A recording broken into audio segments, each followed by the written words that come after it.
You are listening to and watching the DeGenerous Chronicles, where we talk about the DeGenerous Dao, the Discordian Saga, and the Potentials Collection. I have been joined here today by my co-founder, Maxi, aka Yoros, and also our brand new CCO, Shek, aka Peter Shekelton. And today we're going to talk about the project and what's coming up. Welcome to the show.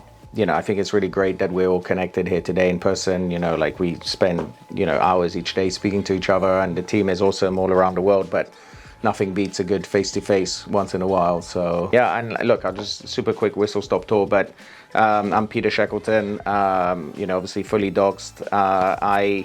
I've been in crypto full-time for about a year and a half, and before that I was in TradFi, in finance for 15 years, working in a variety of roles there, but obviously, like many people, got the bug, moved over into crypto. I was at BitGo, which is one of the biggest sort of crypto custodian and wallet provider until April this year, and then after that I moved across to sort of working more at the sort of early stage startup crypto startup world. Specifically with, I guess, DeGenerous Dao. We all know each other, as I'm sure many know, from the Munsama community, and we've been speaking to each other for 2 years now since that community started, and that's really how I got into NFTs. It was obviously very serendipitous. It wasn't planned, but it evolved organically into something awesome. We saw, for me, the power of it. I wasn't a gamer growing up, I really saw how communities can coalesce over an idea and a plan and just really organically grow regardless of the market conditions. And I think it's fantastic that we've taken that energy and that drive, and then we've brought it into DeGenerous Dao to kind of create what we're building now, and that's what I'm really, really excited about. So that's my journey, and I'm like so excited about the plans that we have at DeGenerous Dao. I see what you guys are ideating on a daily basis, and not just ideating but executing on. And in the short space of time that you've essentially started the project, you have built so much already that really kind of takes the best from what we learned within Munsama and then just takes it to a completely other level. And, as Maxi was saying, I'm so excited about the launch on ETH, and potentially Arbitrum as well, and any other chain that is relevant. We're sort of in the early stages of the late stages of ideating that. But I just feel that there's so much for this sort of Web3 NFT world out there to discover about us, and we really deserve to be in the limelight for it. So I think it's going to be very, very exciting times ahead as we reach a much broader audience. Now, speaking to what you just mentioned, Ethereum and Arbitrum, Maxi, can you explain a little bit about what we're doing and how we're doing it? By the time that this video comes out, we will be in the final stages or having just done that. So if you could explain to the folks what the idea was behind holograms, why we're doing it the way we're doing it, and what does that mean for me as a potential holder? What can I do with my NFT, and am I going to be paying crazy Ethereum fees every time I want to switch out a weapon? So why don't you explain a little bit behind the idea and what you and Vani and our devs have been working on? Right. So we're using this so-called hologram model because we want the liquidity and the masses that Ethereum presents. It's simply where all the top NFT projects are. It's where the users are. It's where the people are. And we want to reach the masses. We want to reach as many people as possible. So that's where our main NFT collection will actually be tradable, the potentials, but they'll be usable on Arbitrum. So how, the way this is done is we're not going to force you to, bridge your NFT between chains and all that, but simply it's kind of like cross-chain nested tokens, like semi-soul-bound, so that when you buy a potential, of OpenSea or Blur or whatever on Ethereum, on mainnet, with ETH, you're also gonna get immediately airdropped a copy of the potential on Arbitrum. Well, I mean, the ETH is more of a copy. The one on Arbitrum is the real NFT, so that you can use it. You just have to go to the Arbitrum chain, have some ETH there, and you can use all of our products. Many of our products are gases as well. Connects is gases at the moment, so like, you know, in many cases you won't need bridging, but for, you know, we do have a lot of plans, so it's important that we can, you know, let our users use like a fast and cheap and scalable chain, which Arbitrum is. It's a great layer 2 with organic growth, a great community, lots of great projects out there. And yeah, I think it's going to be really important that people can, you know, equip new trades and vote and do all these actions for cheap, you know, for cents, instead of having to pay like $60 per transaction or whatever it'll be in this upcoming bull, God knows. But also what I find just on that point, what's amazing is when you look at our community and what we've achieved so far from a product perspective, we're talking about launching our product, right, with Potentials. Yep. And when other projects would launch something, generally there hasn't been much behind. We're now at a stage where we've had hundreds of weekly active community members playing Connexus, you know, sort of supporting the inception arcs, playing the mini games, ideating on the product. So we already have something far greater than where most products would be when they launch their product. And now we're launching the main event, which is, for me, yeah, exactly. I mean, what's sad to see is that for most NFT projects, you know, of course, there's, you know, a lot of NFT projects that are doing good and respect to them, but it's sad that for most projects, the art reveal is the main thing. You know, many launch, like, you know, without the reveal, and like there's all this excitement building up to the reveal, and it's the main thing, you know. And then like maybe some of them, you know, are building something and it takes a few more months to build it out. But, you know, we've essentially grew our community for the past few months already. I mean, we all know each other for quite a while. Like a lot of our community has been together like since the bull started, you know, for like 3 years now. And so like, you know, there's a lot of community bonding there, and I really love our community. So we've already done a lot of the part there. And when we launched our placeholder NFT collection, the Inception Arcs, we've nearly immediately, you know, launched Connexus, our first product and our flagship product for this super, you know, cool AI interactive storytelling. And you know, when we launch Potentials, we're still gonna have Connexus, but you know, much more advanced now due to our community feedback. You know, we've made many changes, and then when the art reveal happens, so like when we launch, people are going to want to evolve their avatars further. That's the thing. And the same week the saga starts, you make decisions, and based on your decisions and experiences, you gain new traits, and the art evolves with you. So there's a lot that you both have said that I sort of want to unpack here. So it's important to recognize that the approach that we have taken into this space is utility first.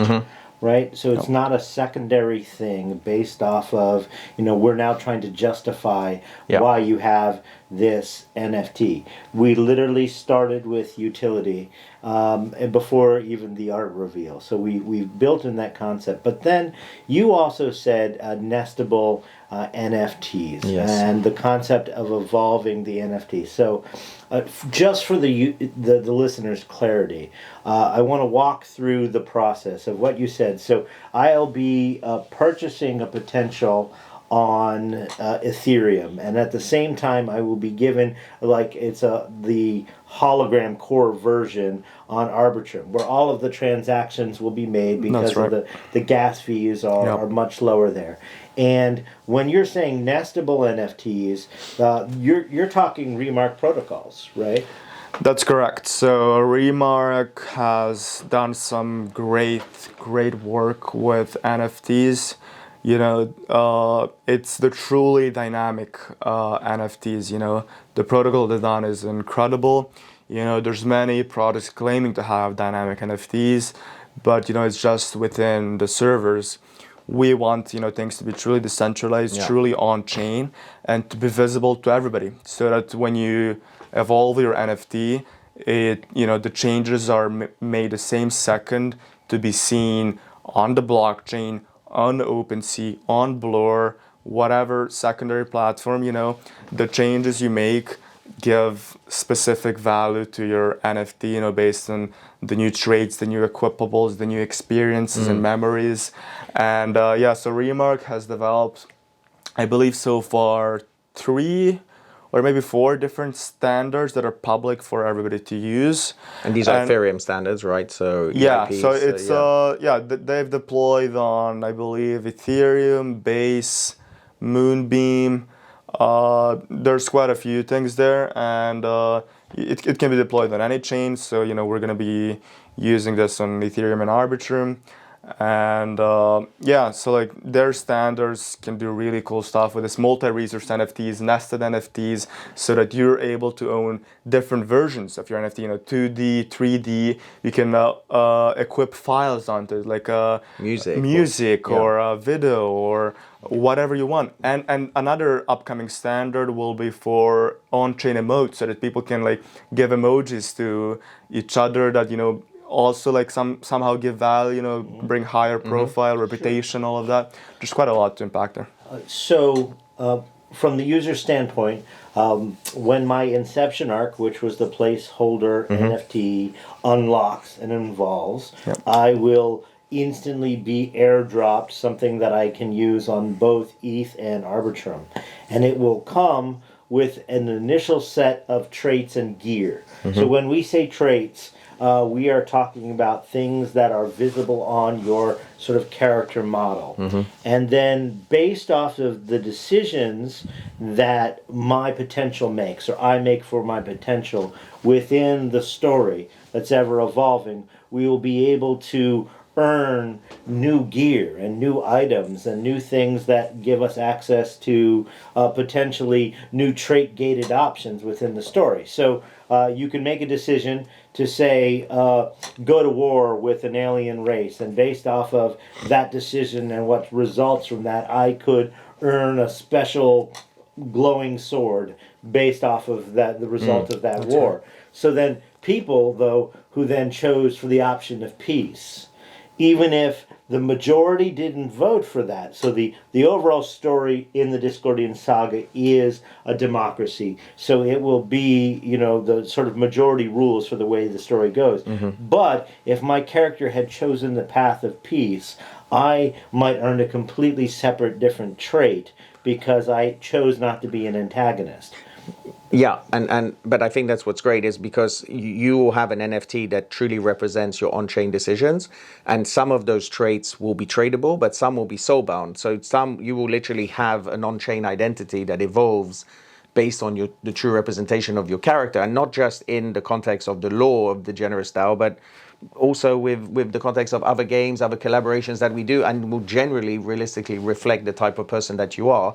And that is unique, and that is not tradable, and the value of that is you have something online because that really, truly represents who you are. NFT projects until now, we've seen like V1 of NFTs in the last bull run, and many of them now are in the predicament that they are is because they haven't been able to deliver any form of value and community engagement. And we're doing both of those things plus a lot more. We're doing V2, V3, V4 of NFT because it evolves with your decisions in a completely decentralized way using the incredible tech that Remark has. It enables you to keep the community engaged through these weekly, so first of all, through the weekly voting, so you actually have an active say in the development of the community, which then evolves the Connexus story node that you can then play on a daily basis as many times as you want. It enables other NFT communities to say, oh, hang on a minute, I like what these guys are doing. I know our community will like it. We can adapt story nodes especially for any other NFT community out there. And then, of course, we can take it off-chain to the Web2 world as well, which is limitless possibilities, in terms of brand activation, NFT drops, education. This is limitless. Creating interactive community brand experiences. That's right. For, Nike or Adidas or whoever. So as a part of sort of how we're looking at this, one of the core ideas, and this goes back to our early conversations, is actually it's almost a philosophical approach. Looking at human beings, we are just a collection of our memories, right? The decisions that we have made, the choices that have led us to the lives that we lead. So what if was the initial question, you could have an NFT that begin to have its own experiences and begin to have, this memory that could be tracked, where anyone could look at and see the choices that this NFT has made reflected in the traits that it is earned. So I hope with all of that, you at home can begin to get a broader sense of what we're doing, sort of why we're doing. We love the community we originated in. Moonsama was the starting point for all of us together, learning from that community. And like Moonsama, we have now gotten ready to go multi-chain, because multi-chain is the future, especially when you're talking about storytelling. You want to get access to the entire world and potentially be creating partnerships with other collaborations, other projects that can allow them to have their own unique stories. So we've got a collaboration that's coming up and will have just recently launched by the time you see this. Yeah. So our first, partnership showcase with Connexus will be with a project called Glimmer Apes. It's a project that has been supporting us since day one, participating in the mint, and they're good people, and they have a great community and a great story and a great game, and we're gonna allow them to play Connexus on a daily level with their own custom story, with apes in a jungle, and it's pretty cool. And they're also gonna help us and give our holders access to their own game, and with a custom map based on our lore. So we're bridging the worlds. And it's just an example of how lore can be tied in between projects in any way with any project. And I'm looking forward to more collaborations with projects on ETH and Arbitrum, and giving them something to offer to their holders every day, and just us connecting and playing together, sharing our stories and games. It'll be lots of fun. So essentially, we can do this with any project on any chain. Yeah, and even outside of Web3. But Web3 is so much more fun with the evolving, and just the possibilities are endless. I'd just like to add, to explain more about what Shaq was saying with soulbound versus not soulbound. So we'll be using 3 different, dynamic contracts for our own NFT collection. One will be, purely equipables, so that you may gain, via your community participation, some, let's say, sword, and then, this sword you're able to immediately list on Potentials equipables, which will be a collection on Arbitrum, and you can list it there. You can sell it if you want to anybody that's willing to buy it, or you can just equip it onto your NFT and use it in your games, in your worlds, on your profile picture, flex it, whatever. Then another thing will be where the traits are avatar soulbound, meaning that you can't sell this equipable trait, whatever you want to call it, separately, but you can equip it onto your avatar, and you can sell it with your avatar. So the value is transferred with your avatar. There's unique value to it. It's not just the base when you sell, when you list it, if you want to do that.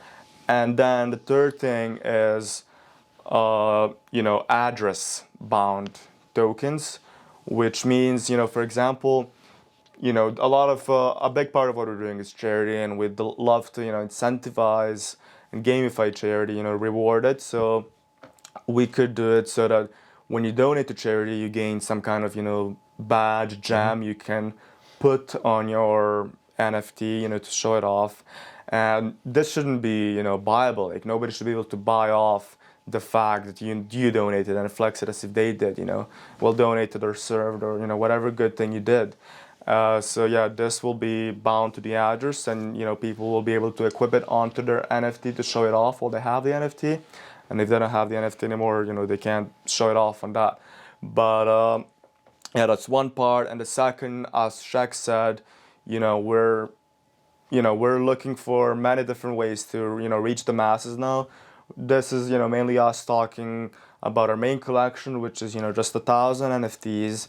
But we would love to, help out other NFT projects as well. Not just NFT projects, just, all communities make Web3 better with, this way of evolving a story.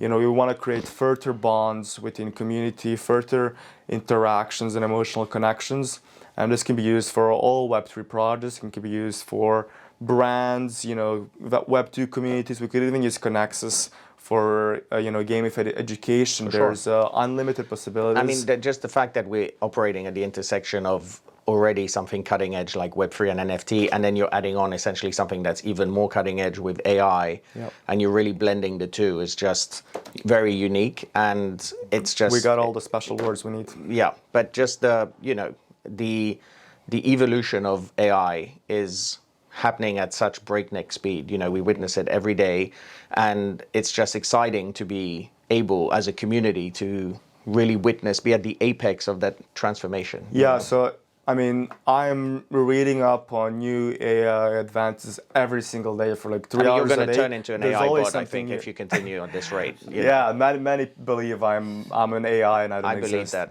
But yeah, I'd like to say, for example, for Connexus, we're still in the beta. We didn't even launch V1, but we've done like literally dozens of updates since we launched the first version, and we're gonna keep doing updates that are only gonna get bigger. So next week, I think we're testing a new model for much better pictures. The visuals should be insanely better. We've also tested text to video, which will be able to integrate in Connexus. One day that could be V2 along with multiplayer, maybe user generated content. So much out there, where we could soon get access to live narration by any character you want to. You may choose Pano with his great voice to tell you your Connexus story, to tell you your options, or Morgan Freeman, or some chick, Hopefully or not you. whatever you want. So suffice to say, there's a whole lot coming. Yeah. One of the things that you all should know is based off that initial raise, we made a charitable donation of $125,000 to Lions Clubs International Foundation, and our community just did an on-chain vote in order to confirm what type of service projects that we wanted to fund with this. And coming up in February of this year, we will be funding an entire mission service trip to India. So stay tuned for that and all of the incredible things that we have coming up. We are the DeGenerous Dao, and this has been the DeGenerous Chronicles.